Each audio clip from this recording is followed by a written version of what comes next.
السلام علیکم ورحمۃ اللہ وبرکاتہ۔ بسم اللہ الرحمن الرحیم۔ وبشر الصابرین الذین اذا اصابتهم مصیبہ قالوا انا للہ وانا الیہ راجعون۔ کل نفس ذائقۃ الموت، صدق اللہ العظیم۔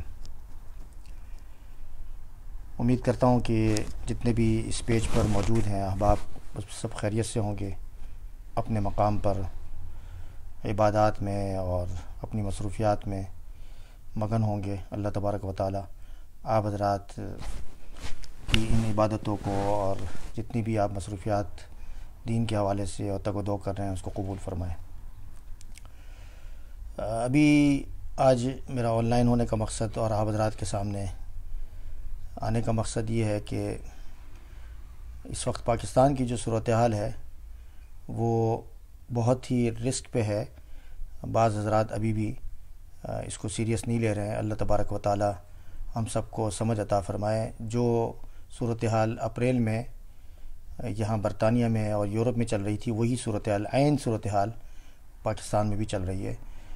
میں مؤدبانہ گزارش کروں گا اور تمام حضرات سے میں ملتمس ہوں، اپیل کرتا ہوں کہ خاص طور پر اپنے بزرگوں کا ضرور خیال کریں، اپنا بھی خیال کریں، اور جو آپ حضرات کے گھروں میں آپ کے ملنے والوں میں جو بزرگ ہیں، خاص طور پر جو اوور 50 ہیں، ان کا بہت ہی خیال کریں۔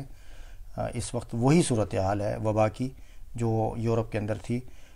روز میں فیس بک پر خود دیکھ رہا ہوں اور یہاں بھی وقتاً فوقتاً جو خبریں مل رہی ہیں کہ پاکستان میں ہمارے بہت دوست احباب میں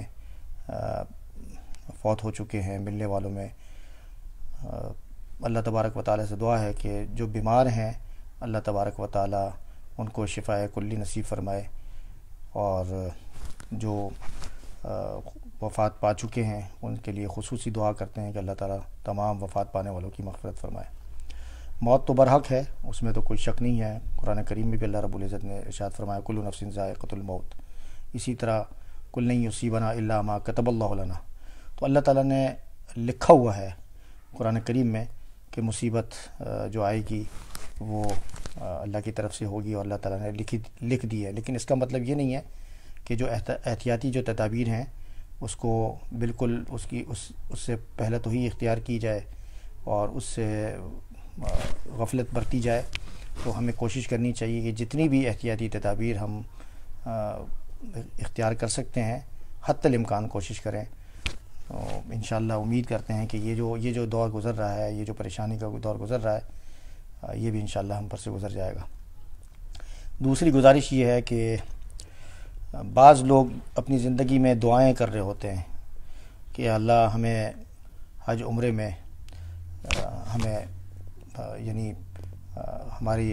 ہم پر وقت اجل آ جائے، موت آ جائے، اور ہم حرمین شریفین کی موت کی دعا کرتے ہیں، نمازوں اور عبادتوں کی موت کی دعا کرتے ہیں، حج اور عمرے کی اور خاک طیبہ کی یعنی مدینہ منورہ کی ہم دعا کرتے ہیں کہ اللہ تبارک و تعالی ہمیں مدینہ منورہ کی موت عطا فرما، مکی کی موت عطا فرما، قیام اور سجود کی موت عطا فرما، قرآن کریم کی تلاوت یعنی مبارک ساعتوں کی موت کی تمنا کرتے ہیں، خواہشیں کرتے ہیں۔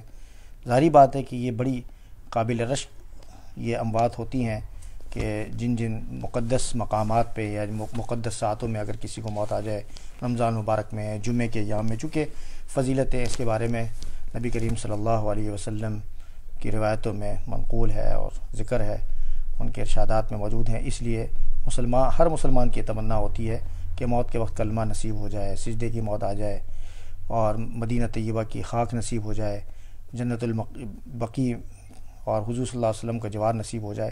کس مسلمان کی تمنا نہیں ہوتی؟ بعض اوقات اللہ رب العزت بعض لوگوں کی ان دعاؤں کو قبول کر لیتا ہے۔ اسی طرح کی دو لوگوں کی میرے ملنے والوں میں پاکستان کے خاص طور پہ جو ہمارے عزیز و اقارب اور ہمارے کمیونٹی کے دو افراد اللہ تبارک و تعالی نے ان کو اس وبا کے دوران ان کو جمعے کی موت عطا فرمائی۔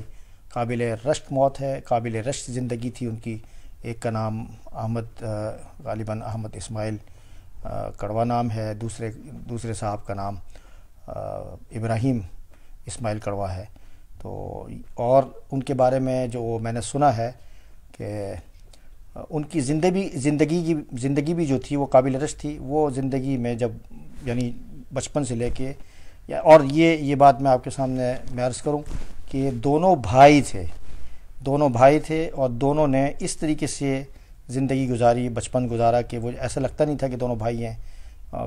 راستے پہ چلتے ہوئے جب جاتے تھے تو ایک دوسرے کے کندھے پر ہاتھ رکھ کے چلتے تھے اور ایسا لگتا تھا کہ یہ دوست ہیں، آپس میں دوستانہ زندگی گزاری. اور آخر تک یہ معاملہ ان کے ساتھ یعنی یہ سمجھے کہ رشتہ داری اور جو حقوق ہوتے ہیں رشتہ داری کے، بھائیوں کے اور عزیز اقارب کا جو حق ہوتا ہے وہ رشتہ داری کا، اس کو انہوں نے نبھایا دونوں نے. تو اللہ رب العزت نے صلہ عطا فرمایا کہ دونوں کی موت بھی ایک ساتھ اور جمعے کے دن اللہ رب العزت نے ان کو عطا فرمائی. اور یہ میں نے سنا ہے کہ یہ دعا بھی مانگا کرتے تھے کہ اللہ مجھے جمعے کی موت عطا فرما، سجدے کی موت عطا فرما اور مکہ مدینہ کی موت عطا فرما. تو اللہ رب العزت نے دونوں بھائیوں کو جمعے کی موت عطا فرمائی اور موت بھی ایسی عطا فرمائی. آپ حیران ہوں گے کہ ایک صاحب اور ان میں سے ایک جو بھائی تھے ان کی عمر تقریباً یہ سمجھے کہ 90 سال تھی اور ایک کی غالباً کچھ یعنی کم تھی اور کچھ یعنی زیادہ تھی. تو ایک کا انتقال جمعے کی نماز سے پہلے ہوا.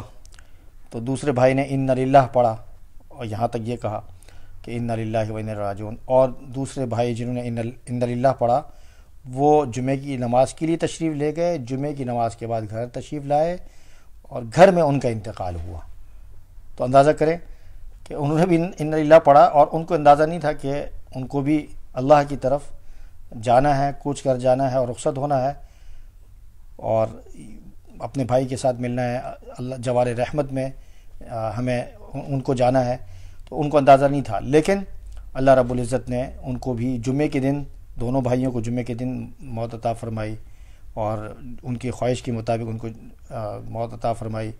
اور ایک بھائی نے جیسے میں نے عرض کیا کہ جمعے کی نماز ادا کی اور پھر یہ بھی بتایا گیا کہ کلمے کی موت عطا فرمائی ان کے بیٹے کے بالکل گود میں سرانے بالکل ان کا انتقال ہوا. تو قابل رشک موت ہے، قابل رشک زندگی ہے اور ان کی دعا کے مطابق اللہ تعالیٰ نے ان کو موت عطا فرمائی. اور پھر ایک اور بات کہ زندگی میں بھی ساتھ رہے، موت کے بعد بھی اللہ تعالیٰ نے ان کو ایک ساتھ جمع فرما دیا. جنازہ بھی ایک ساتھ ہوا مغرب کی نماز کے بعد، قبرستان میں بھی ان کو وہ خاک نصیب ہوئی، دونوں کو پڑوس کے اندر جوار نصیب ہوا اور پڑوس میں ہی ایک دوسرے کی قبر بنی. تو یہ قابل رشک زندگی، قابل رشک موت، قابل رشک ساعتیں اور قابل رشک جو ان کو جو مقام اور جو پڑوس نصیب ہوا. تو اور قابل رشک موت اس اعتبار سے کہ ان کو کلمے کی موت عطا فرمائی. اور ایک اور ان کی خوبی، وہاں کے جو مقامی امام صاحب ہیں ناظم آباد کے، مولانا احتشام کلیانوی صاحب، وہ فرماتے ہیں کہ اس بڑھاپے میں بھی کبھی ان کی نماز کبھی قضا نہیں بلکہ با جماعت وہ نماز ادا کرتے رہے. یہ بہت بڑی بات ہوتی ہے کہ اللہ تعالی ہم سب کو اس طرح کی زندگی نصیب فرمائے کہ مسجد کا جو امام ہے وہ اس بات کی گواہی دے کہ وہ ہمارا جو مقتدی ہے، ہمارا جو یہاں کا جو مقامی نمازی ہے، مصلی ہے، وہ پابندی سے نماز ادا کرتا تھا اور وہ 5 وقت یہاں مسجد میں آیا کرتا تھا، نمازیں پڑھا کرتا تھا. تو بہت بڑی بات ہوتی ہے کہ مسجد کا امام یا مسجد کے مقتدی یا پڑوسی یہ بات کی گواہی دے. اتنے بڑھاپے میں بھی لڑ کھڑا کر بھی کہتے ہیں کہ سوٹی پکڑتے تھے، عصا پکڑتے تھے اور عصا کے ساتھ ساتھ وہ دوڑ کے کوشش ان کی ہوتی تھی کہ وہ پہلی صف میں پہنچیں، دائیں طرف بیٹھیں، کیا کریں. تو ایسی ساعتیں اور ایسا وقت کسی کو نصیب ہوتا ہے. اللہ تبارک و تعالی ہم سب کو ایسی زندگی نصیب فرمائے کہ جس میں اللہ رب العزت کی رضا شامل حال ہو. تو میں دعا کرتا ہوں کہ اللہ رب العزت ان دونوں بھائیوں کی مغفرت فرمائے، ان کو جوار رحمت میں جگہ عطا فرمائے. بعض لوگ ایسے ہوتے ہیں دنیا میں کہ جانے کے بعد بہت یاد آتے ہیں، وہ ہمارے دل و دماغ پہ چھائے ہوئے ہوتے ہیں اور ہمارے تصور میں وہ ہر وقت بسے ہوئے ہوتے ہیں اور وہ ان کے کھو جانے کے بعد ان کو یاد کیا جاتا ہے. تو ایسے اچھے لوگ، ایسے بزرگ لوگ دنیا سے جب جاتے ہیں یقیناً وہ بہت یاد آتے ہیں۔ اس طرح کے بے شمار لوگ ہیں۔ ان دو لوگوں کا خاص ذکر اس لیے کر رہا ہوں کہ ان کی جو زندگی ہے وہ ایک شاہانہ زندگی اس اعتبار سے کہ انہوں نے بہت زیادہ پیار و محبت کے ساتھ گزاری۔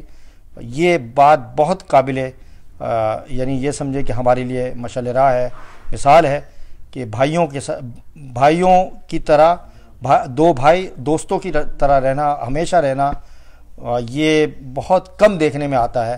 تو یہ اللہ تعالیٰ ہمارے جو یہ سمجھے کہ ہمارے گھریلو جو زندگی ہے، ہماری جو رشتہ دار اور رشتہ داروں کی عزیز و قارب کے جو حقوق ہے اس کو ہمیں ادا کرنے کی ہم سب کو توفیق عطا فرمائے۔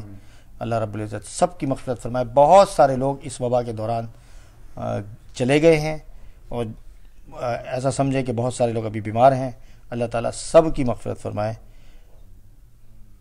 السلام علیکم ورحمۃ اللہ وبرکاتہ۔